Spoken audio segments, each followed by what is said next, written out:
Well, get ready. As summer hits, many of you will see your power bills go up. It's something we all deal with every year as we crank up our AC to stay cool. But depending on the utility that you use, those high power bills may not go down when the summer comes to an end. Tonight, we're taking a deeper dive into Arizona's largest utility, APS, and how it delivers power and wields tremendous influence. APS, they're trying to give the impression that we're here for you. I think APS is doing a great job of reaching out to its customers. That's a fair question for consumers like me. Are we operating in a rigged system?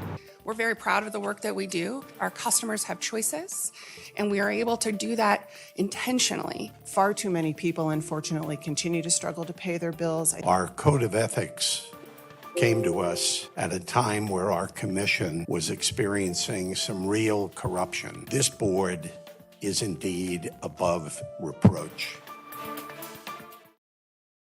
The cost of power, it's an issue that impacts all of us because we all depend on it. Electricity, the power that flows through our homes, churches, and workplaces. But utilities in this state don't just deliver power, they wield it, politically and economically. And as I-Team reporter Joe Dana shows us, the folks who determine the rates that these companies can charge you face some crucial decisions this summer, decisions that could determine the direction that our state heads in the coming years. They include the wealth gap, our resilience to climate change, survivability, and at the most basic level, the cost of your utility bills. Joe Dana joins us now as he launches his latest investigation, Power and Influence. Joe? And this summer, APS will ask for a rate hike, but customers already say many feel like they're paying too much. All they have to do is look at the neighborhood nearby. It's frustrating. Call it SRP envy. I used to live in the SRP area. Real estate agent Kristen Nelson now lives in a home serviced by APS. The difference between her experience as a customer of SRP and APS has caused Nelson to demand action. I'm going to raise the flag, and right now I'm putting signs up on the sides of the street. Nelson's primary complaints are APS customer service and its cost. When I see a public service company that is taking advantage of the public, then I'm going to say something. Data analyst and consumer advocate Abhay Padgaonkar reviewed Nelson's bills for 2022. And I calculated what her SRP bill would have been.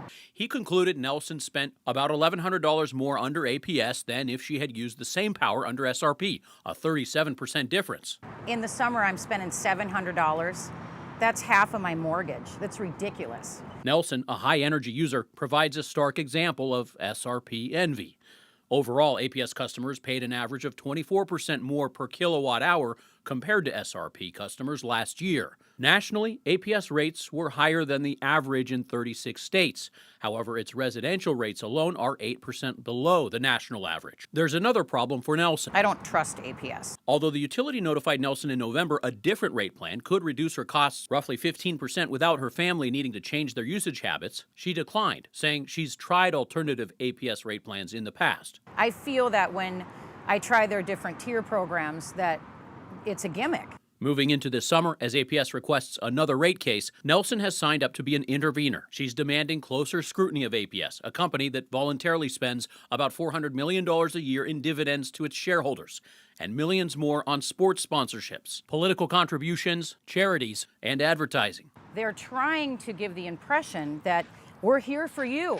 The company filed an application to raise its allowed earning potential. APS says it's necessary to ensure reliable service and meet demand. That's a fair question for consumers like me and Kristen to ask. Are we operating in a rigged system where the rules of the game are fixed in favor of the utility? The utility predicts the impact of the new rates will be an average of 13% higher residential bills. A state agency for consumers known as RUCO estimates the bill impact could be closer to double that. We want APS to make money, and we want them to do a good job. But when it's a monopoly, it's unfair for you to go ahead and give the monopoly the benefit of the doubt. So now I'm representing the little people out there, the grandmas, the grandpas, the teachers, the people that can't, the people that are too busy to be over here and to fight for this. And so if I can be the voice for those people, then I'm going to be the voice for you. APS leaders declined our interview requests, but for customers, APS did say in writing that their customer satisfaction ratings are improving each year. And quote, "We know our work isn't done here. We're focused on improving our customer care center and website to make sure customers are aware of the wide variety of programs and services available." APS also says comparing them to SRP is just unreasonable. Yes, they serve a similar number of customers and provide the same commodity, but APS's territory is vast, 34,000 square miles across Arizona. SRP covers just a 12th of that geographical area. But last year, SRP did provide more energy overall. The companies raised capital from different sources. That carries different interest rates. And the utilities also have different tax structures. We looked into federal data. The net difference amounts to a financial disadvantage to APS that accounts for about 3.5% of APS's operating revenues. Ultimately, APS says they need to raise rates this year to prepare for upcoming demands on the grid, to maintain reliability, and to invest in alternative energy sources. Mark? Joe, thanks. Coming up after the break, it's something that people often wonder about. Is the system rigged? That's the question from many critics after the last APS rate case. We continue our deeper dive on this issue, asking a panel of experts what, if anything, will be different this time around.